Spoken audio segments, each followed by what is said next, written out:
रानीगंज के एगरा ग्राम पंचायत के सदस्य अशोक हेला पर एक महिला से 17.5 लाख रुपए की धोखाधड़ी करने और उसे शारीरिक एवं मानसिक रूप से प्रताड़ित करने का गंभीर आरोप लगा है।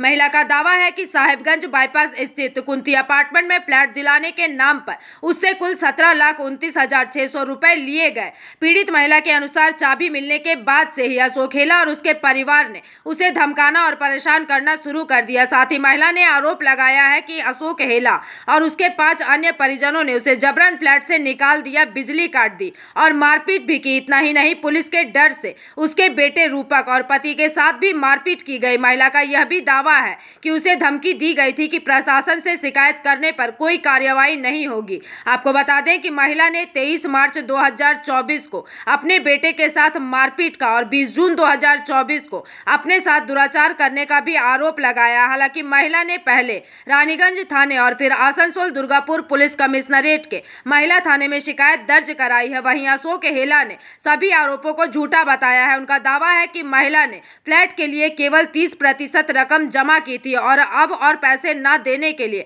उन्हें बदनाम कर रही है। बता दें कि पुलिस जांच में कई सवालिया निशान है, क्योंकि महिला ने लगभग 1.25 साल पहले कोई शिकायत दर्ज नहीं की थी। साथ ही पुलिस सीसीटीवी फुटेज की भी जाँच कर रही है। वहीं इस मुद्दे पर तृणमूल कांग्रेस रानीगंज के आसनसोल दक्षिण ग्रामीण प्रखंड तृणमूल कांग्रेस अध्यक्ष देव नारायण दास ने कहा कि वे इस मामले की जांच कर रहे हैं और दोषी पाए जाने पर कड़ी कानूनी कार्यवाही भी की जाएगी। सदस्य तथा तृणमूल नेता निजेर प्रभाव विस्तार करे आमार उपর যৌন নির্যাতন চালিয়ে তার কাছ থেকে টাকা দিয়ে ফ্ল্যাট পাওয়ার বদলে আমি হয়েছি যৌন নির্যাতনের শিকার। বেশ কয়েক দফায় কয়েক বছর ধরে প্রায় 18 লক্ষ টাকা দিয়েও ফ্ল্যাট খরিদ করার কোনো উপযুক্ত প্রমাণ না দিয়ে আমাকে শুধুমাত্র ফ্ল্যাটে বসবাস করতে দিয়েছিলেন। কে দিয়েছিলেন? পঞ্চায়েতের নেতা, পঞ্চায়েতের সদস্য অশোক হেলা। আচ্ছা, তারপর বারংবার আমার ছেলে বা স্বামীকে প্রাণে মেরে ফেলার হুমকি দেয়। আমার উপরে চালানো হয়েছে যৌন নির্যাতন। তার কোনো কথা না শুনলে মারধর করা হতো আমার স্বামী ও ছেলেকে।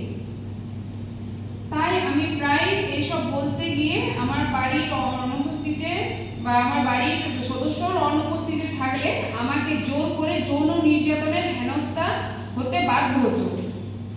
কোনো কথা বললে প্রশাসন বলতো কি আমার হাতের মুঠোয় রয়েছে বলে দাবি করত। এভাবে প্রায় 17,80,000 টাকা দিয়েও আমি ফ্ল্যাটে অধিকার তো পাইনি, উল্টে নির্যাতনের শিকার হয়েছি। ছেলে স্বামীকে চরম নির্যাতনের বিষয়ে লক্ষ্য করে শেষমেশ প্রশাসনের দ্বারস্থ হয়েছি। এখন সুবিচারের অপেক্ষায় রয়েছি। প্রাণহানির আশঙ্কাতে লুকিয়ে বেড়াচ্ছি। প্রতিনিয়ত এ বিষয়ে উপযুক্ত পদক্ষেপ গ্রহণের আশা করছি প্রশাসনের কাছে। অধিকার পাবো কি তা নিয়ে অপেক্ষায় আছি। এখন দেখার কি করে প্রশাসন। বদনাম করার চেষ্টা করছে। ওই মহিলা 2020-তে ওর মহিলা ওর হাজব্যান্ড আমার কাছে এসেছিলেন। তো ফ্ল্যাট নেবার কথাবার্তা হয়েছিল, এগ্রিমেন্ট একটা হয়েছে। এগ্রিমেন্টের পেপার আমার কাছে রয়েছে। এটা হচ্ছে এগ্রিমেন্টের পেপার। এই এগ্রিমেন্টে লেখা আছে 5 লক্ষ টাকা উনি বিভিন্ন মারফত আমাকে দিয়েছেন। সেটা আমি কোনদিন অস্বীকার করিনি। উনি বল্লভপুর বাড়িতে অভিযোগ করেছিলেন। বল্লভপুর বড়বাবু আমাকে ডেকেছিলেন। ওনাকে আমি দেখেছি যে উনি 5 লক্ষ টাকা দিয়েছেন। উনি যদি ফ্ল্যাট নিতে চান তো বাদ যে টাকাটা আছে সে টাকাটা আমাকে দিয়ে দিলে আমি তাকে রেজিস্ট্রি করে দেবো। আর যদি উনি নিতে না চাইছেন তো উনি ওনার যে টাকা আমাকে দিয়েছেন আমি ফেরত করতে চাইছি। কিন্তু উনি এইগুলোতে না করে আমাকে বদনাম করার জন্য থানাতে এফআইআর করেছেন, আমার কাছে বিভিন্ন এলিগেশন দিয়েছেন। আমি সমস্ত খণ্ডন করছি। এটা পুরো মিথ্যা অভিযোগ। আর আমি এখন বাইরে আছি। আমি 2-1 দিনের মধ্যে আমার বেল হয়ে যাবে। বেল হওয়ার পর আমি মিডিয়াতে আসবো আর আমার সমস্ত ডকুমেন্টস আপনাদের সাবমিট করবো। গতকালকে ওনার এগেনস্টে আমরাও এফআইআর করেছি। আমার ভাই ওনার এগেনস্টে এফআইআর করেছে। উনি এসেছিলেন আমার দোকানে, আমাকে পাননি, আমার দোকানে এসেছিলেন। দোকানে ঝামেলা পড়ে গেছেন। আমার ক্যাশ বুক কিছু টাকা ছিল, সে টাকা ওরা নিয়ে চলে গেছে। সেটার জন্য কালকে আমরা এফআইআর করেছি। এরপর একটা সভ্য মানুষকে এইভাবে বদনাম যদি করে থাকে, হ্যাঁ, সেটা ঠিক নয়। ওনাকে তো বলেছিলাম, আমি যে বারবার বলেছিলাম যে আপনি আমার কাছে আসুন।